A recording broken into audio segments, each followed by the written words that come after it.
1902, Chesterfield, Idaho. A group of people enjoying a winter's day skating were suddenly terrorized by a hairy monster brandishing a wooden club.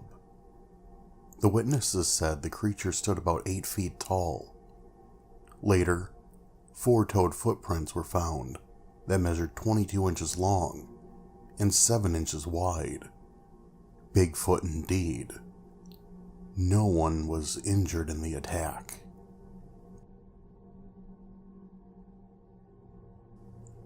(1912) New South Wales, Australia. A surveyor named Charles Harper was camping with several colleagues on the Currachbilly Mountain.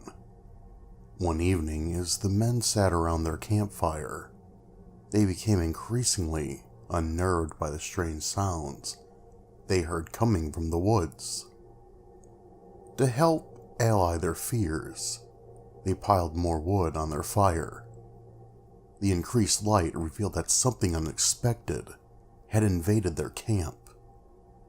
A huge man-like animal stood erect, not 20 yards from the fire, growling, Harper later told a newspaper, and thumping his breast with his huge hand-like paws.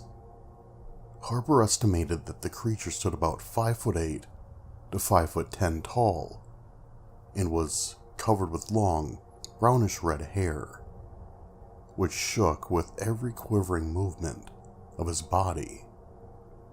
To say the least, the men were terrified. One even fainted. For several minutes, the creature continued to growl and make threatening gestures at the men, then turned and disappeared into the forest dark.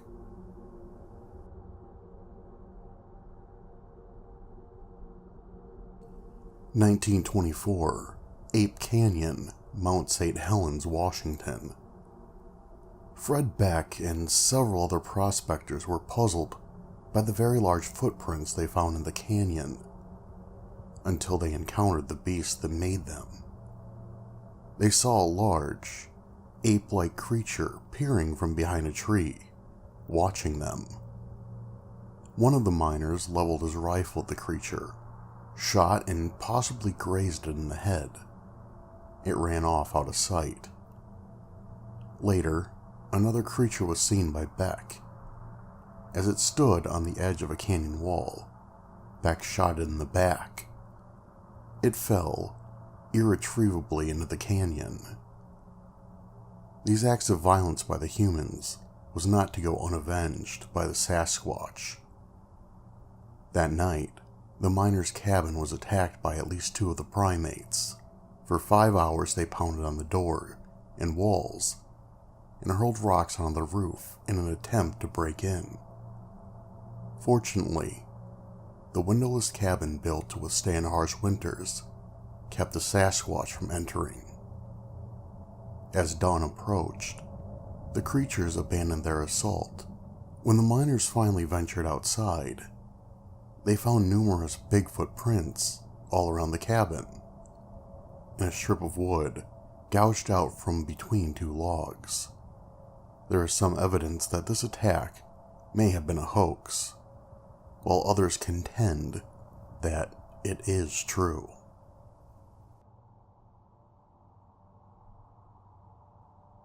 (1924) Vancouver, British Columbia. Albert Ostman is one of the few people who have claimed to have been abducted by a Sasquatch.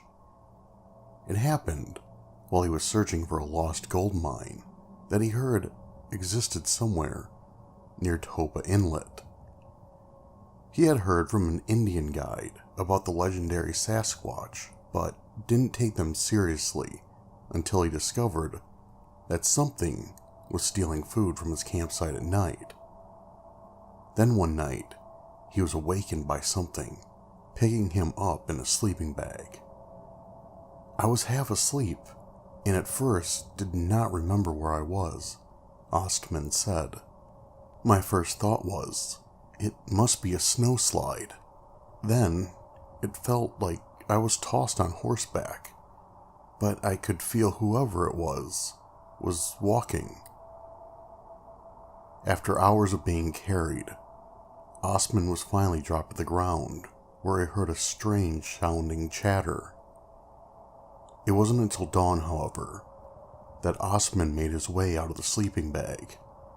He was astonished to find himself in the company of 4 Sasquatch, what appeared to Osman to be a family, adult male and female, and a young male and female. He was able to provide detailed descriptions of the creatures, all of which, except for the young female, was enormous. Osman claimed to have spent 6 days in the company of the Sasquatch family. When he decided he had had enough, he fired his rifle into the air and made a run for it.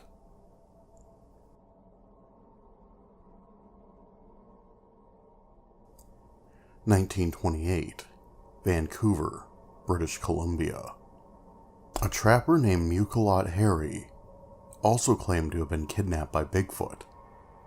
The powerfully built Indian of the Nootka tribe was plying his trade in one of his favorite hunting grounds around the Canoma River that autumn. Like Ostman, Harry was picked up in his sleep, bedding and all, and carried for about 3 miles by a large Sasquatch. When set down, he found himself surrounded by about 20 of the creatures, both male and female, which he at first thought planned to eat him, as their campfire was littered with large bones. The creatures poked and prodded Harry, seemingly puzzled by his clothing. After a while, they appeared to grow tired of the human curiosity, and many left the camp. Seeing his chance, Harry made a run for it, running right past his own camp to his canoe on the river. He never went trapping in the woods again.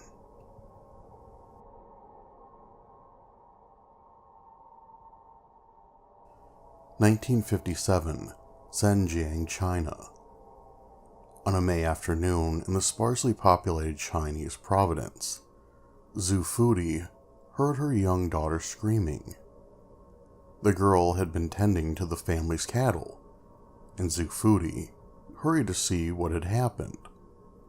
She was startled to see her daughter struggling futilely in the powerful arms of a young Yeti, the Asian version of a Bigfoot.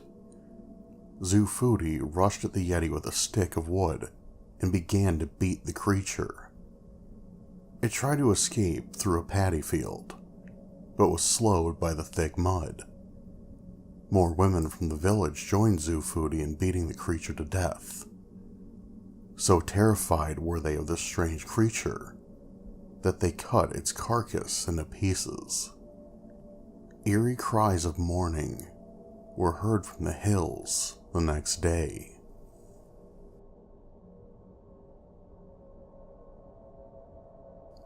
(1977) Wantage, New Jersey. New Jersey isn't the first place one thinks of when Sasquatch is mentioned, but this reported attack comes from a rural area of the state in the month of May. The Seitz family was disturbed by something that had broken into their barn and crushed several of their rabbits to death.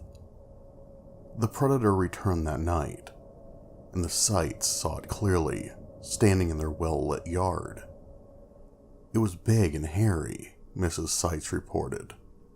It was brown. It looked like a human with a beard and a mustache. It had no neck.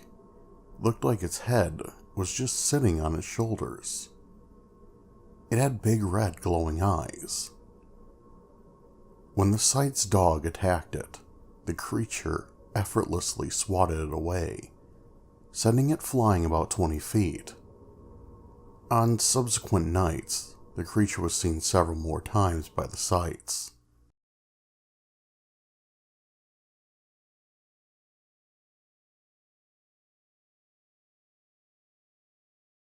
My wife and I spent the night camping along the Klamath River on California Highway 96 in the late summer or early fall of 1999. A realtor whose office we visited in Willow Creek that afternoon, told us it was dangerous to camp along there and advised against even driving that route. He wouldn't say why. But we were very experienced campers in our late 40s, and for a couple of years had been traveling the back roads of the West in our newest rig, a 26-foot Prowler fifth wheel. By then, we felt very comfortable that what we'd been doing and were used to making our own decisions about such things. In case of security problems, I had several firearms aboard. However, I did notice that nobody else was camping along that lonely stretch of road. Not that it bothered me, because I enjoy relative solitude and natural surroundings. I wasn't keeping my journal during that period, which in retrospect was pretty dumb.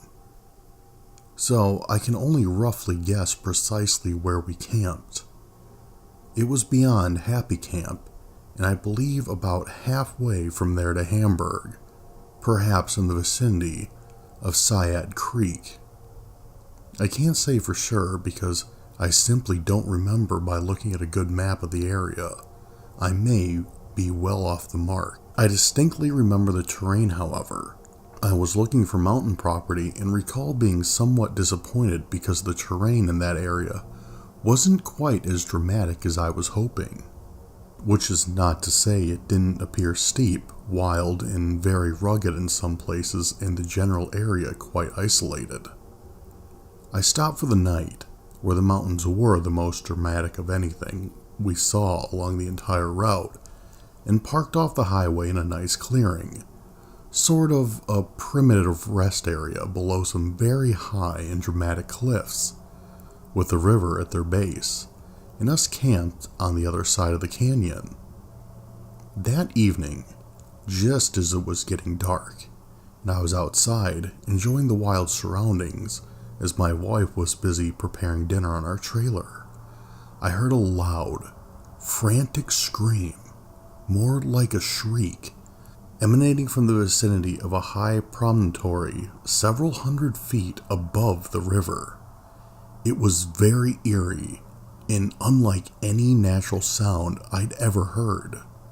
It was much too loud to be from a bobcat or a large bird of prey, too high-pitched to be from a bear, and too strange, prolonged, and peculiar to be from a mountain lion. Nevertheless, it was definitely from a large, non-human animal of some sort. It didn't frighten me because it was well above us, but I got the distinct impression that the scream was territorial in nature and directed at us.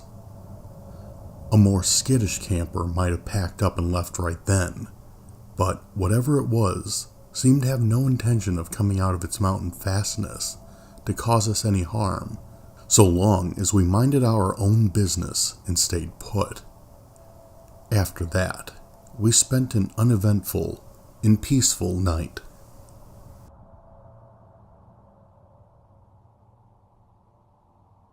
I had an encounter in the early 1980s in Starr County. I lived on a ranch and I spent much of my free time exploring. One day, I was exploring the property with my single-shot .22 rifle. It was spring and there had been rainfall, so the grass and weeds were tall. Suddenly, I heard the sound of a large animal running. I assumed it was one of my dad's horses. Then, the beast came into view. It was much about 30 yards away. It looked very much like a gorilla, but its fur was reddish-brown. It was running on all fours, exactly like a gorilla. I was stunned. I didn't dare take a shot because this animal was massive, and a .22 would only piss it off. I could see its muscles undulating under its fur. I decided not to tell anyone, and I never thought of a Bigfoot because I thought Bigfoot was exclusively bipedal. Many years later, I confided the story to my son. Then I saw a show about Bigfoot in East Texas, and the witnesses described the exact same thing I had seen: a reddish, brown, ape-like creature on all fours. My son revealed my secret to my relatives, and I was ridiculed as expected.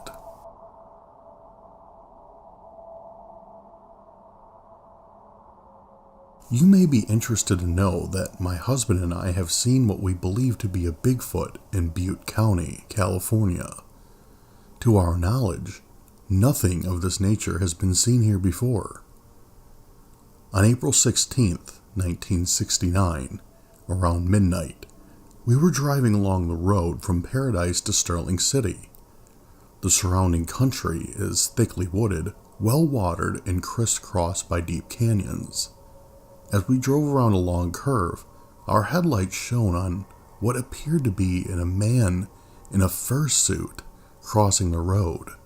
For one moment we had a front view as he turned towards the car, then walked into darkness. Our impressions are that he was over 6 feet tall, completely covered with short black hair which seemed to be flecked with either white hairy patches or mud. His face was white and hairless, although the features appeared as a blur. The eyes did not glow in the light, as would be the eyes of an animal. The head was small and came to a peak at the top. He was heavily built with particularly heavy legs. He did not run, but shuffled away with a definite limp. Once turning his head to look back at our car. The following morning I returned to the area to look for footprints, but could find nothing. The ground near the road is rock, gravel, and hard clay. We have lived in this area for nearly 10 years.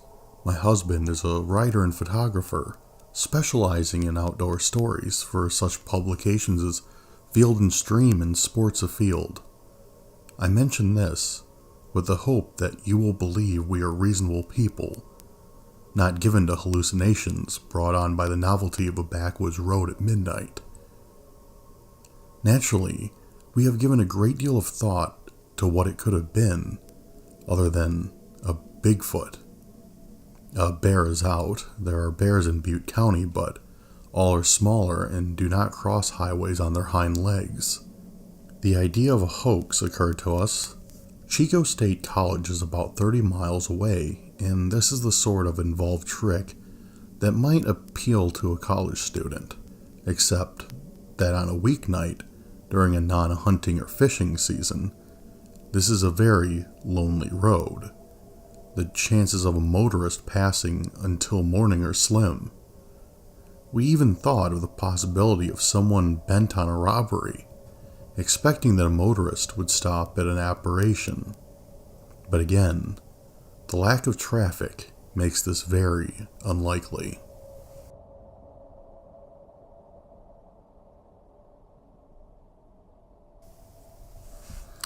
I have an encounter of sorts I would like to share. It happened back in the summer of 1995 in Edcouch, Texas. I was 15 years old at the time. I'm 37 now, and remember it like it was yesterday. Well, this one night I had a buddy of mine come over.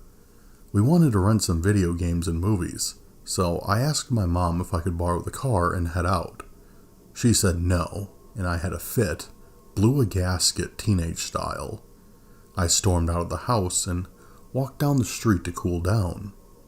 I didn't even bother telling my friend, I just left. I walked down to the end of the street, where the street lamps didn't shine. I took a seat right at the middle of the street and put my head down. At that time, my old neighborhood was right next to a cornfield, and the rest of the lots were filled with overgrown, dry, tall grass and an abundance of mesquite trees. We also had an old meat market that had closed down some years before, and was now just an empty, vandalized building.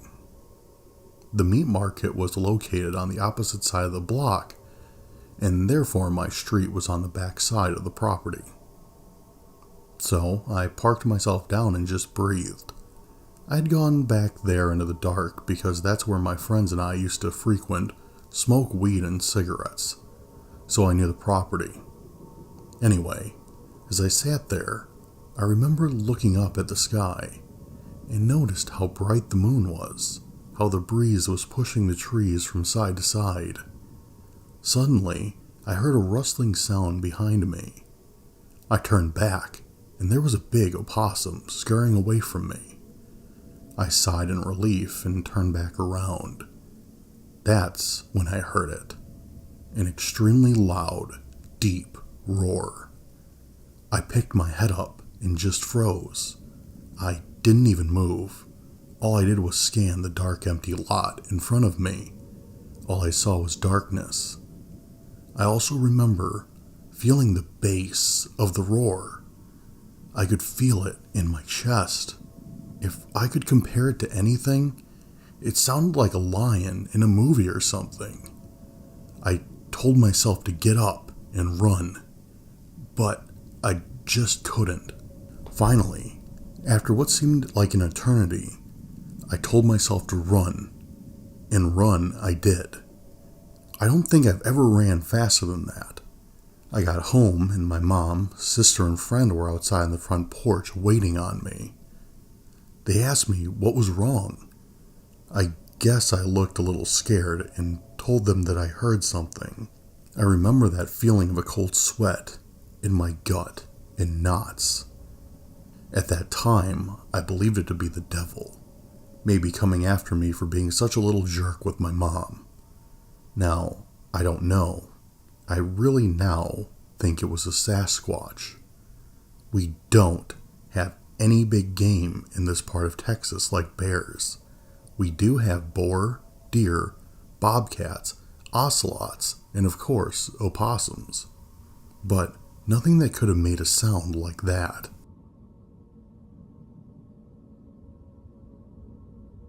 I rarely talk of it, but we did see something we could not explain.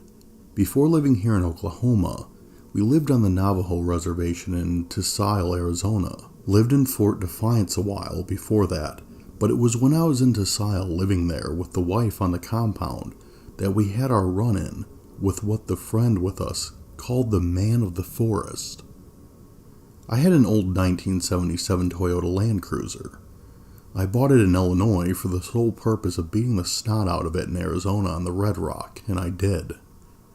Best $1,700 I've spent on anything with four wheels. But anyway, thinking it would be cool, I took the hardtop bolts off and hoisted it up on a tree limb. Never could get it back on after four-wheeling, so we drove it with the top open all the time, and that is how we were that day. Three of us, me driving, my friend Wayne, one of the natives living in Fort Defiance, but visiting, and Oni, my other Zuni friend. All I can tell you is we turned right after going east a ways towards Navajo, New Mexico. Went towards Lake something high up at 8,000 plus feet to the lake itself.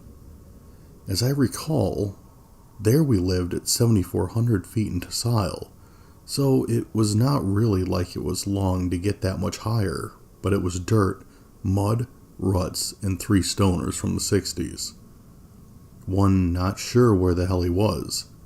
The other two just having a great time, showing off the cliff dwellings and other places not found on any map. We were going to see one that day that I had not seen. We never touched anything, just some photos and a few kind words, and we left. Very respectful. Anyway, as we drove higher, it really got dense. The wild herd of escaped cattle was running to the one side of the cruiser, and we were top and doorless, so we had a grand view of these absolutely huge wild bulls running from us with the herd. Wild horses down a bit further, and I knew we were up in some wild places. Wayne told me they got out and they were basically like the rest of the animals now, afraid of man and pretty much huntable, as he put it. He said we spooked them, or something did. Oni thought it was strange that they ran like that from us, and he no sooner said that than this thing ran in front of us as we turned a switch back in the road. The bank to my left was 7 feet from the road to the next foothold, and I was looking up at it and looking back out straight through the windshield of the cruiser. Plain as day was a burnt, reddish-colored beast with hair, and his back to me standing on 2 legs. 2 steps, I kid you not here, 2 steps leaping up on the second like some kind of basketball dunk master, and this thing is up like an acrobat, lands on 2 legs, and is out of there, just like that. It happened just so fast, you know? I mean, just like that. I started slowing, and Wayne quite loudly started going, "No, don't stop. Keep going. Keep going. You don't want to meet him. Just go." So that's what we did. I did not see a face. I'd never seen any bear jump like that, though. Pretty dang long front paws, too, now that I think back some. Whatever it was every bit the size of the 2 bears on display in the Anchorage, Alaska airport killed by the Oklahoma dentists. One of them was about the same color, actually, and size. It said it was like 1,200 pounds. If bears can leap like that, they are powerful creatures, I tell you that.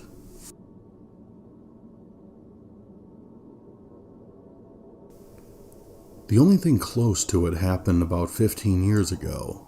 I was hiking by myself in the Makelumne wilderness on a trail that sees very little use. About 5 miles from the trailhead, which was 5 miles on a dirt road from a gravel road that was 5 miles from the pavement, I walked past a giant deadfall that consisted of a number of trees that had fallen together to form a giant structure of interlocking vertical and horizontal logs. As I went by, I was assaulted by an intense smell. It was as if someone had gotten a couple hundred stinky old dogs wet and extracted the smell and concentrated it down. I didn't see or hear anything. Several hours later, when I went by again on my way out, there was no trace of the smell, and the wind had not shifted. The source of the smell was no longer there.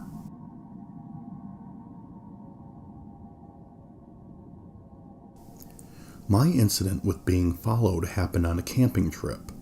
I had camped in the spot several times over the years, alone and with others. It was a spur-of-the-moment decision to go that night, and I left well after dark. I'd ran those hills in daylight and dark for over 20 years, so I knew where I was going. I had worked that day, and combined with a 2-hour hike carrying about 60 pounds, I was tired. I got a fire going and made something to eat and sat down and read for a little while. I got very sleepy and turned in around 2200 hours and went right to sleep. Around 02:30, I woke with the overwhelming feeling I was in mortal danger. There was no sound or smell, and I couldn't see anything, but that feeling kept getting more intense by the second. I spent untold hours in the woods when I was younger, and would on occasion get what I call feelings, and I'd always stop and listen intently, and on all but one, it turned out to be people close by. The other time, it was a dog. Whatever was causing this was coming from the trail that I followed into the campsite. I watched and listened for several minutes, but couldn't see anything. There was enough light that anything coming that way would have been silhouetted. I was armed and had a SIG 220 45 ACP pistol and an HK91A2, but they didn't alleviate the feeling of danger that had gotten so intense I was having difficulty breathing. I sat there in my sleeping bag for quite a while with the rifle pointed down the trail until the feeling became so intense I knew that I had to get out of there. I got my boots on and rolled up my sleeping bag and packed. and started out of the sight in the opposite direction that I'd taken in. I knew exactly where I was and knew where I wanted to go, and I started out there doing the Belfast twirl every other step. I kept thinking my mind could be playing tricks on me, and then I began to hear footsteps following along with me. At first I wasn't sure as I was moving steadily, and once I started hearing the footsteps, I stopped and faced the direction they were coming from. When I stopped, there was a couple of footfalls and then silence. I waited and listened and then started walking again. I walked a short distance and stopped, and again there were a couple of footfalls and then silence. I knew the trail I wanted to get to start over the hill and get back home, and it was a little less than a mile from where I had camped. The stopping and starting continued all the way to the trails, with the footsteps still following. I hit the trail and started uphill, and after I got about 100 yards up, the danger feeling just went away. It was very weird. 1 second, I felt like I was in danger, and the next, it was gone. I stopped and listened, and couldn't hear the footsteps anymore, but I kept checking behind me all the way home. I kept thinking my mind could be playing tricks on me. I don't know what was following me, as I never saw a thing, but these were bipedal footsteps. I've heard from other people of strange things happening in that general area.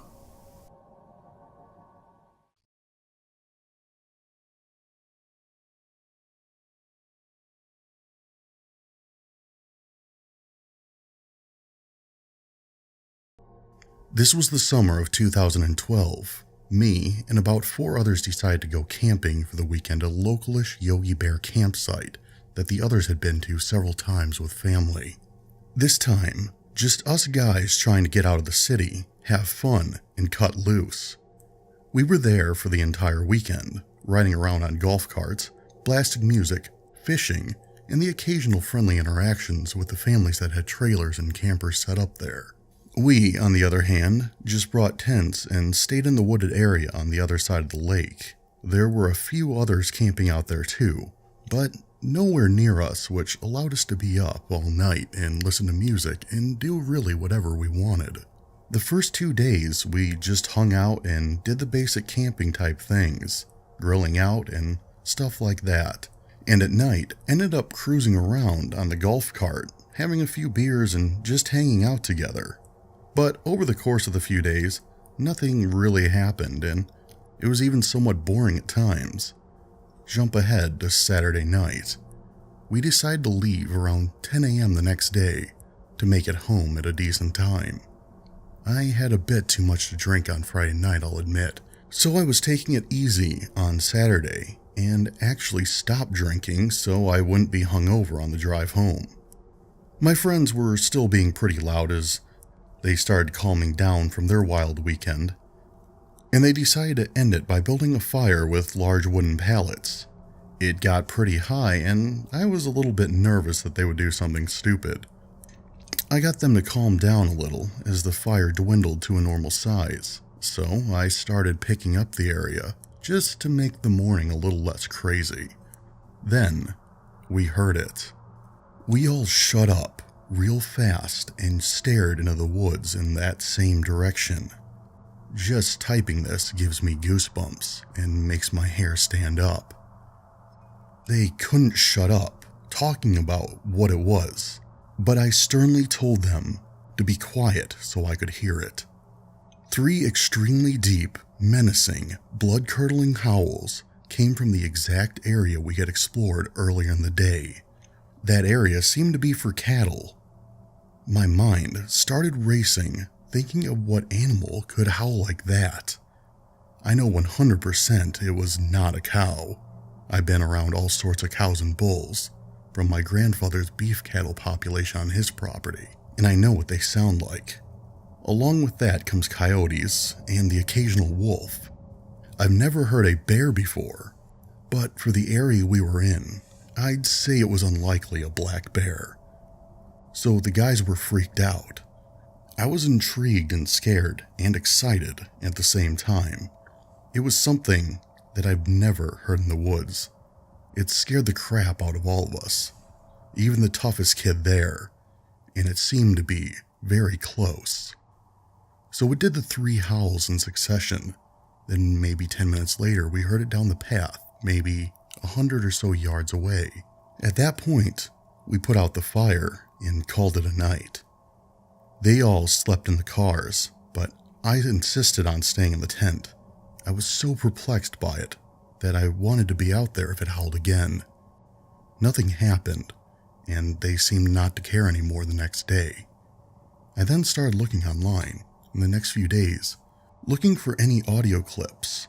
That's when I found the infamous Ohio Howls clip, and I freaked out. It was almost identical, just a tad longer howls, and way further away, what sounds like a valley. I sent the clip to all my friends. They agreed that it sounded exactly like what we heard. So this story is actually my older brother's tale. I believe him 100%. This man is not known for BS, and this has changed his view on the world of the paranormal. Before, he absolutely did not believe in anything that he could not see, touch, taste, or feel. Ken's job takes him all over the states of Kentucky, Tennessee, Indiana, and Ohio. He is contracted by companies who are planning on building factories, business parks, etc. He goes to these properties and walks the entire length of the undeveloped area, taking photos and drafting where the utilities are to be placed. So, for long stretches of time, he is out in the field, sometimes miles away from civilization. This one particular day, he was in the eastern part of Kentucky. Now, his view of this property was that it was massive, forested and hilly. In fact, he was unsure why anyone would want to build this far out, but whatever, it's his job. He hiked for about an hour up this hill, then stopped to write down the math. Ken is standing in a clearing for maybe 15 minutes when he says he realizes he had been hearing a strange whizzing noise by his head. He looks up, around, and doesn't see anyone. That's when a stone goes whizzing past his head. He stands still, trying to logically figure out how stones are being thrown at him, miles away from anyone. At first, he says he thought it was the backwoods hillbillies or something, messing with him. But the woods were absolutely silent. No shifting footsteps. Not even birds singing. My brother is a big guy, over 6 feet, and has had run-ins with snakes, raccoons, and even a bobcat. But nothing scared him as bad as this. He slowly began to pack up his gear. All the while, stones were still being thrown. That's when he said a huge piece of wood was hurled at him. Realizing he had stumbled into something or someone's space, he called out, "I'm sorry, I didn't know you were here and I'm leaving." Then turned tail and booked it. All the while, expecting someone or something to chase him.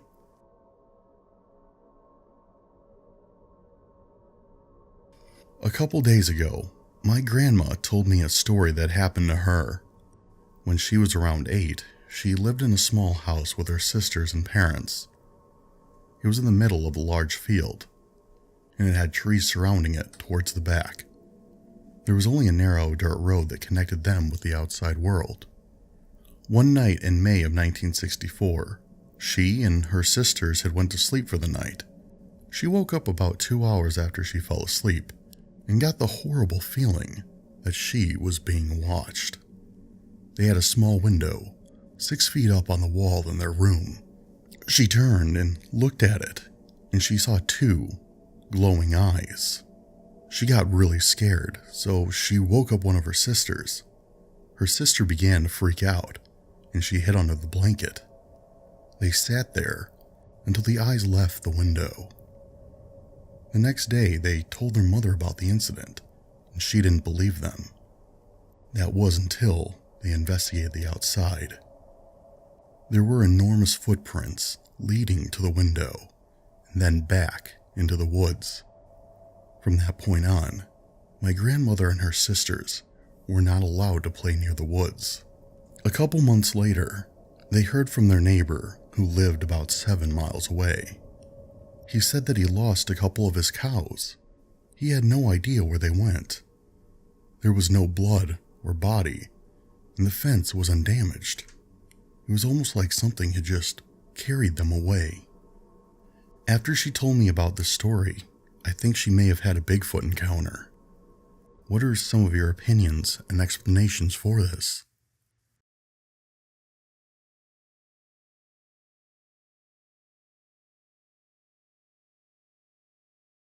This story isn't actually my own personal experience, but is a story that I'm posting on behalf of my dad. It was a few years ago. He and my uncle were driving up to a place called Lake Merrill in the mountains across the bridge, and they were having a great time. The weather was nice and everything was cool, but when they rounded this bend that leads up into some very twisty, tangly, overgrown back roads, they saw a large, humanoid-type beast run across the road and into the brush. My dad jerks the car to a stop and gets out to see what it was, thinking it was maybe a grizzly or something of that nature. My uncle is frozen with fear on the passenger side and refuses to leave and calls my dad back. However, my dad keeps going. He reports that the air just reeked. We're backwoods people, and we're pretty avid outdoorsmen, so we know the local flora, fauna, extensive tracking skills, etc. And he said it was unlike any smell he'd ever smelled before. It was just rancid, sort of like dead fish and musty wet dog. He gets back to the brush, and there are no tracks, no rustled leaves, no trace of anything that big going through that way. Well, Dad's pretty stumped about now, and heads back to the car, shaken at this point and unnerved. They both give the same description of the thing. Tall, definitely a 6-foot minimum, with shaggy, overgrown hair covering its body, and it was bipedal and fast. On separate occasions, they both disclosed that this thing was no bear, and that they believe it to be the infamous Sasquatch of the Pacific Northwest. I know it sounds lame and pretty usual, but I don't know what to think of it's classified as paranormal, but I wanted to share their story and get some feedback. Klickitat and basically every other Northwest Native tribe describes the same creature in their folklore, and most believe it to be a forest spirit, for the lack of evidence that our environment could support such a population that's been reported. I firmly believe this, and my brother, a park biologist here, agrees also. What does everyone else think? My dad hopes for some people's agreement that he's not a paranoid old fool that's full of baloney, as he puts it.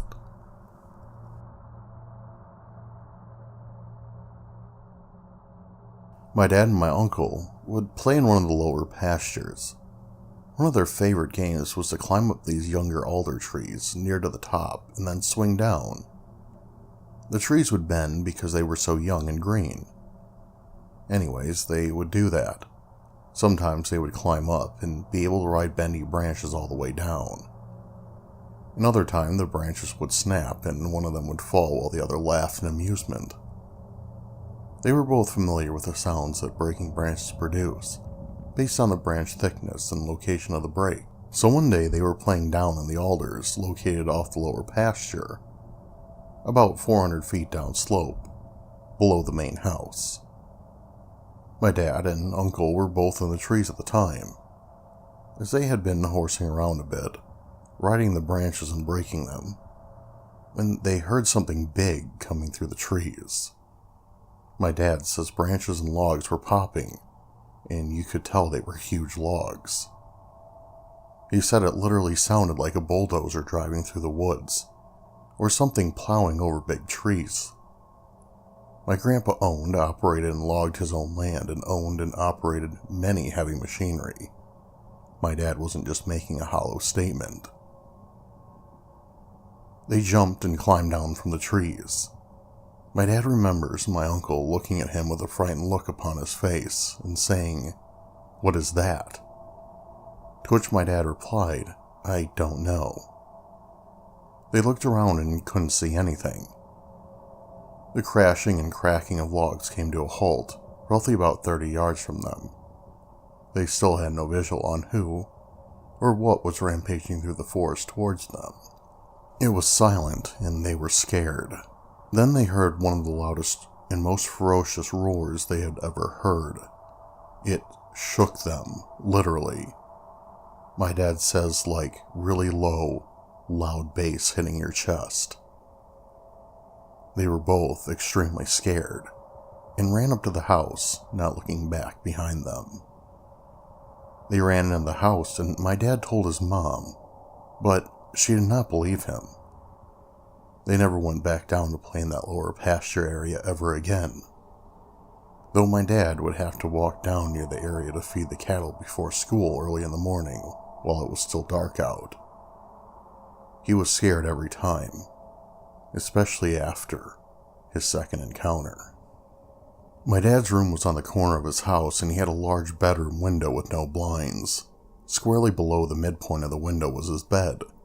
It's important to note that out of his window, he had a clear horizontal field of view for 20 to 25 feet from a distance of about 20 feet to where he saw the creature. At the right end of his field of view, looking out the window, there was a group of trees from which a dirt road led down the slope to the barn and lower pastures. So he could clearly see unobstructed for about 20 to 25 feet from the trees, and partially down that dirt road, which led to the lower pasture, where years before him and his brother had heard the roar and snapping of logs and trees. Anyway, my dad was asleep in his bed. He awoke because he had to take a leak, and as he got up out of bed, he glanced out his window.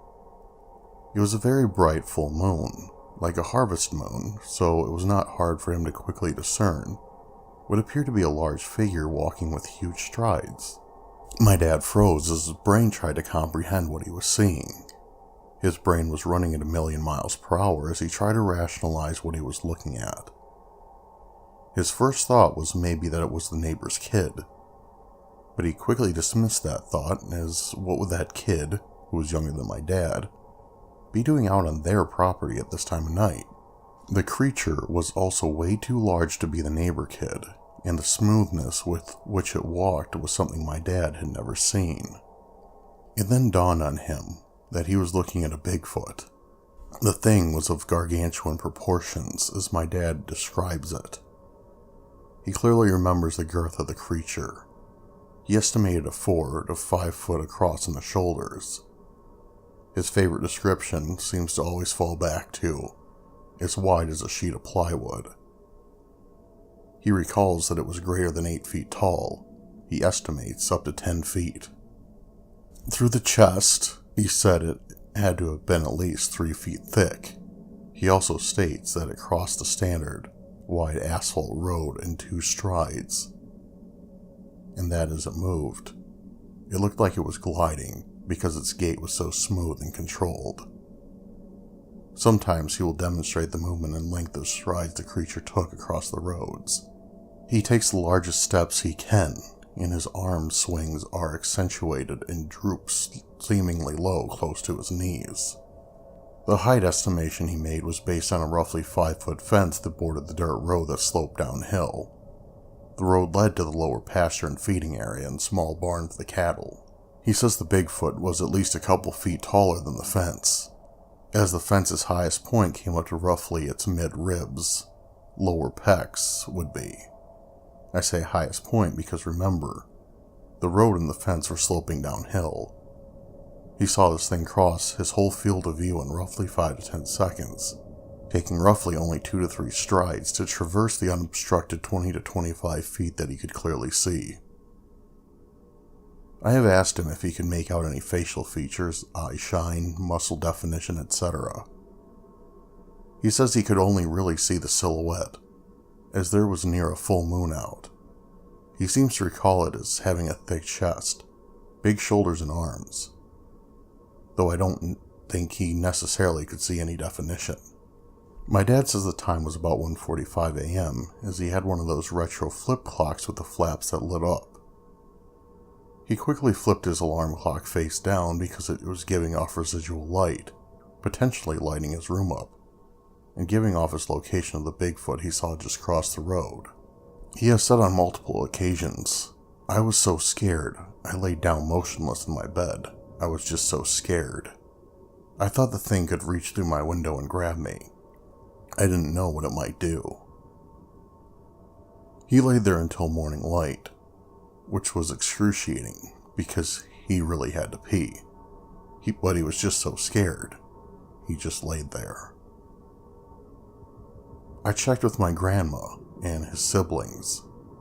His parents didn't believe him, but his brother and sister did. I verified that my dad told his sister, my aunt, and brother, my uncle, about the encounter, and she clearly remembers him being very scared. Whenever he tells the story, he still gets scared, and the emotion in his voice spikes a bit, like he is reliving it a little each time he tells it. And he is not a small guy, 6'2", 240 pounds, but he has no problem. It was the most scared he has ever been in his life. I think my dad's stories share many characteristics, with many classic characteristics and descriptions of the Bigfoot encounters. The smooth gait, long arms, broad proportions, breaking of big logs, a roar that you can feel on your insides. Remember, when he first told me this encounter, there were no Finding Bigfoot shows on TV, nor podcasts. My dad did not, and has not read any Bigfoot literature. He was not familiar with these classic characteristics like some of us might be today. The only prior knowledge he had of Bigfoot was the Patty film and several articles in the local paper when he was growing up about finding tracks in the valley by stream beds.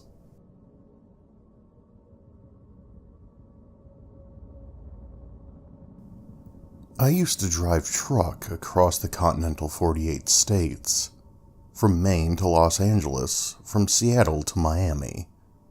I've driven the entire length and breadth of the United States. I drove exclusively overnight.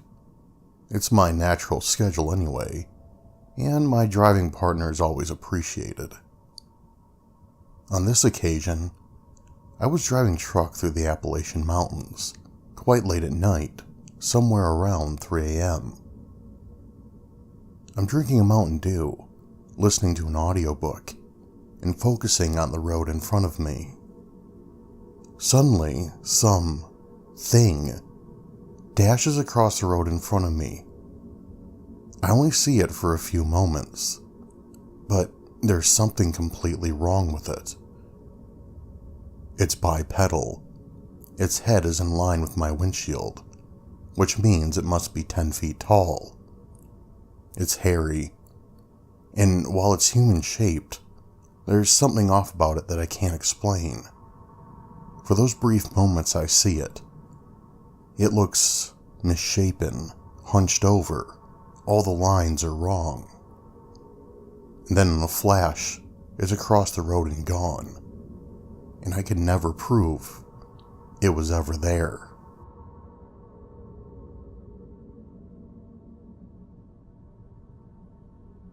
A friend and I have seen at least 3 Sasquatches in the woods near our apartment complex since February 2018. Back in December, or around then, we found some large footprints in the snow, but didn't think much of it. 2 months later, I saw a 6'6"-ish creature with brown fur and hair fording a river. Its arms swung when it walked, so I knew it wasn't a bear. Plus, we don't have bears in the area. It couldn't have been a person, because you can't get to where the creature was at. In the time since, we've heard, seen, and smelled at least 3, maybe 4 different Sasquatches in said woods. For those curious, we saw them in the Agagawam Flynn Forest in East Providence, Rhode Island, which is almost in Seekonk, Massachusetts.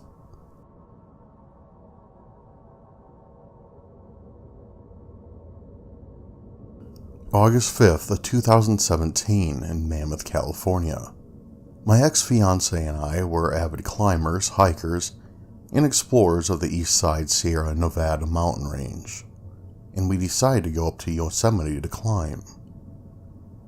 Now, Yosemite is stupid crazy to get campsite reservations for, so we decided to stay on land a few miles down the 395 from Mammoth, where we didn't have to pay for camping.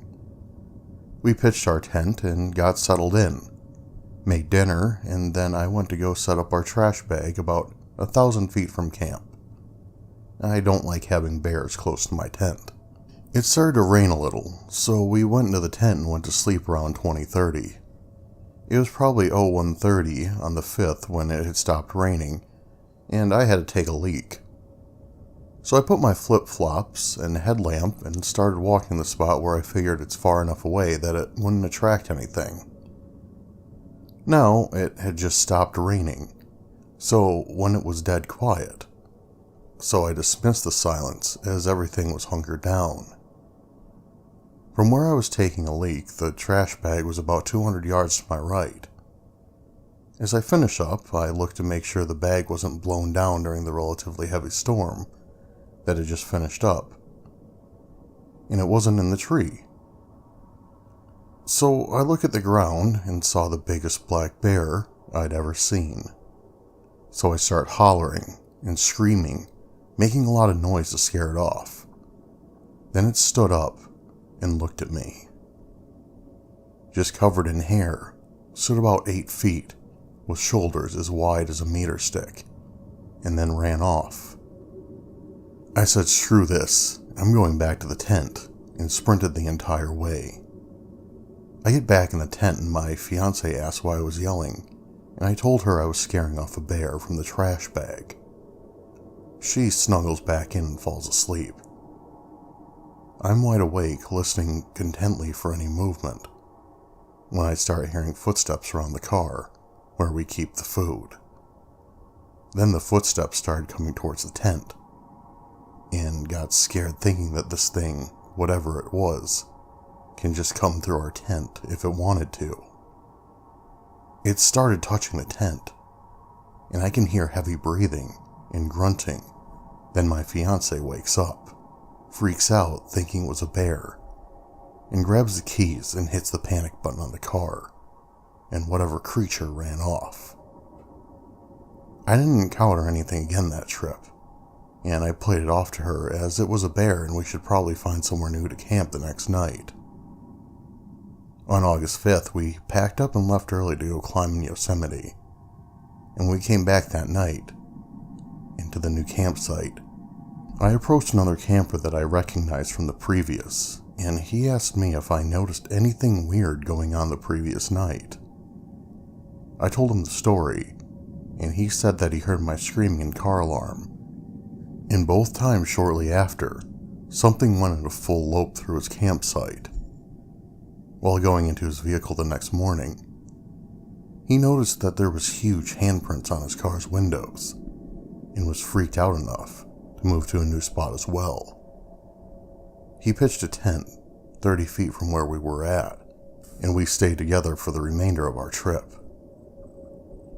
I'm not sure what I saw, but the closest thing I can relate it to was Bigfoot.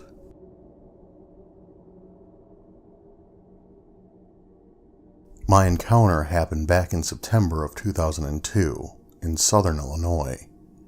A friend and I, both 16, just returned from seeing the movie Signs in theater My friend's house was a good 10-minute drive outside our town, which is already rural.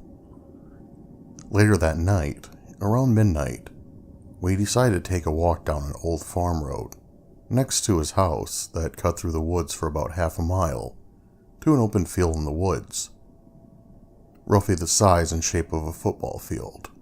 So we grabbed 2 flashlights and started out into the woods. The whole way out, we were trying to freak each other out, since we just got done watching a scary movie. We made our way out to the clearing, and were in the corner of the field closest to his house, and we heard footsteps from the opposite side of the field, pretty far off. Our crappy condiment flashlights wouldn't reach, so we both turned out our lights, trying to let our eyes adjust to the dark, and squatted down. When we turned off our lights, the footstep sound stopped. At this point, we were looking towards the opposite end of the field. A few minutes had passed, and we were talking quietly, trying to figure out who would be out in the middle of the woods at midnight. The closest neighbor lived about 3 miles down the road. Suddenly, to our right, we hear something massive running at us. This thing had to be huge. The sound of its feet hitting the ground was like nothing I have heard to this day. They just had so much weight behind them. The steps sounded bipedal, 1 foot after the other. Our adrenaline kicked in, and I moved faster than I have in my entire life. I literally felt like I was flying. We ran back to his house in a dead sprint and locked the doors. We briefly discussed what happened and went to bed. Strangely, we never really spoke about it again. I completely forgot about that night until about 9 years later. I recently got out of the Navy and moved back home. I ran into my friend that night and he brought it up. He had apparently put a good amount of thought into that night over the years. I wasn't very interested in the topic at that time, so I kind of just shook it off and moved forward in life. Years later, I can't quite figure out what happened that night. There have been a few Bigfoot reports in my area during the same time period.